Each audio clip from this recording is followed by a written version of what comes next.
Бәрі бір қарағанда жай ғана мал ұрлығы сияқты көрінуі мүмкін. Бірақ осы оқиғаның ішіне үңілген сайын бұл басқа деңгейдегі жағдай екені анық сезіледі. Екі үйір жылқы, екі емес бір үйірдің өзі аз мал емес қой. Ал мұнда адамдар айдап әкетпеген, ұрлап алып кетпеген, тіпті қуып та кетпеген. Тура сол жерде атып, қырып, сойып, етін бөліп алып кеткен. Бұл енді барымта емес, бұл қатыгездікке жақын нәрсе. Ауылда таң атты. Адамдар әдеттегідей малын қарайын деп шыққан. Бірақ жылқылар жоқ. Әдетте жылқы жайылып жүреді.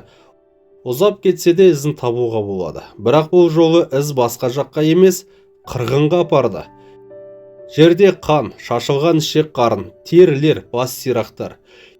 Кейбір жылқылар сол жерде жан тапсырған, кейбірі жараланып біраз жерге дейін қашқан. Бұл нені білдіреді? Ол бір-екі адам істеген іс емес, бұл жерде дайындық болған, қару болған, көлік болған, уақыт есептелген. Көп адам сұрайды ғой, неге айдап әкетпеген, неге тірідей алып кетпеген деп. Себебі айдап кету уақыт алады, айғай-шу болады, біреу көріп қалуы мүмкін. Ал атып, тез сойып, тиеп кету әлдеқайда жылдам.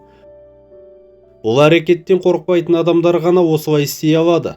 Заңнан, жауапкершіліктен, ұсталудан қорықпайтындар.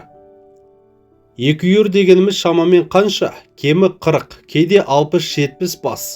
Ол бір отбасының бірнеше жылдық еңбегі. Біреулер үшін бұл жалғыз күнкөріс көзі. Бірақ мәселе тек ақшасында емес, мәселе мынада. Бүгін осылай жылқыны қырып кетсе, ертең не болады? Бұл жерде тағы бір ауыр сұрақ бар. Мұндай істі кез келген адам істей алмайды. Малдың қайда жайылатынын білу керек. Қашан адам аз болатынын білу керек. Қай жерден көлік кіріп шығатынын білу керек.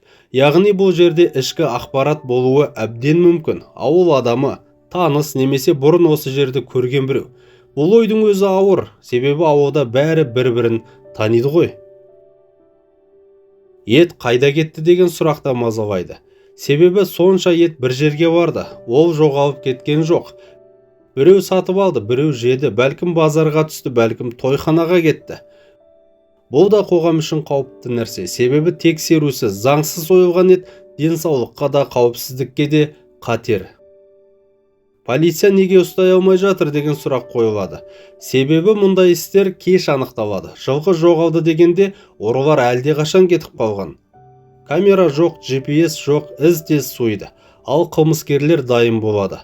Олар бір күнде ойлап таппайды, олар мұндайды бұрын да істеген болуы мүмкін. Халықтың ашуы да сондықтан. Бұл бірінші рет емес, бұрында мал ұрлығы болды, бірақ дәл осылай қырып кету сирек. Бұл енді жаңа деңгей сияқты көрінеді. Жазасыздық бар жерде, осындай батылдық пайда болады. Егер біреу жауап бермесе, басқалар да қайталайды. Бұл әңгімені айтып отырғандағы мақсат біреуді қаралау емес, айыптау емес, бұл ескерту. Бүгін бір ауылда болды, ертең басқа жерде болуы мүмкін. Егер осыған бейжай қарасақ, қауіп одан әрі өседі. Екі үйір жылқы, жай ғана жаңалық емес, бұл қоғамға тасталған сұрақ. Біз қаншалықты қауіпсізбіз?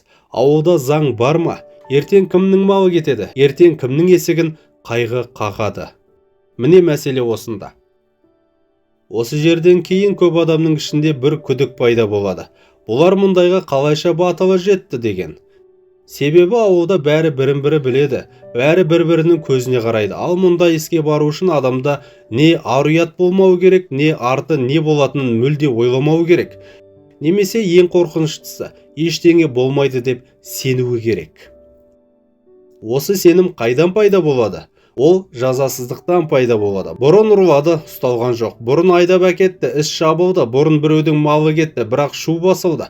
Осындайдан кейін адам батылдана береді. Ал батылдық бір жерде тоқтамаса, ол қатыгездікке айналады. Бұл жолы да солай болған сияқты. Тағы бір нәрсе бар. Жылқы ит емес, қой емес. Жылқы оқ атылса үркіп жан-жаққа қашады. Демек оларды бір жерге жинап, бірден атып тастаған жоқ. Олар қашты, артынан оқ атылды. Кейбірі бірден құлады, кейбірі жараланып барып жығылды. Осыны елестетіп көр. Бұл жай ғана ұрлық емес, бұл суыққанды әрекет. Мұндайға кез келген адамның жүрегі дауаламайды. Сосын барып сойған. Қанша уақыт кетті? Жарты сағат па, 1 сағат па? Демек сол маңда тыныштық болған. Біреу көрмейді, біреу келмейді деп сенген. Бұл да сұрақ тудырады. Ол жер расымен сонда енді ала ма, әлде біреу қорықпаңдар деп алдын ала айтқан ба? Халықтың ішінде тағы бір әңгіме жүре бастайды. Бұл ет қайда кетті деп.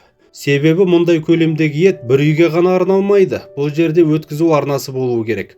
Ал өткізу деген таныс, тұрақты адам. Демек бұл жай далада істелген қылмыс емес, артында тағы бір тізбек бар.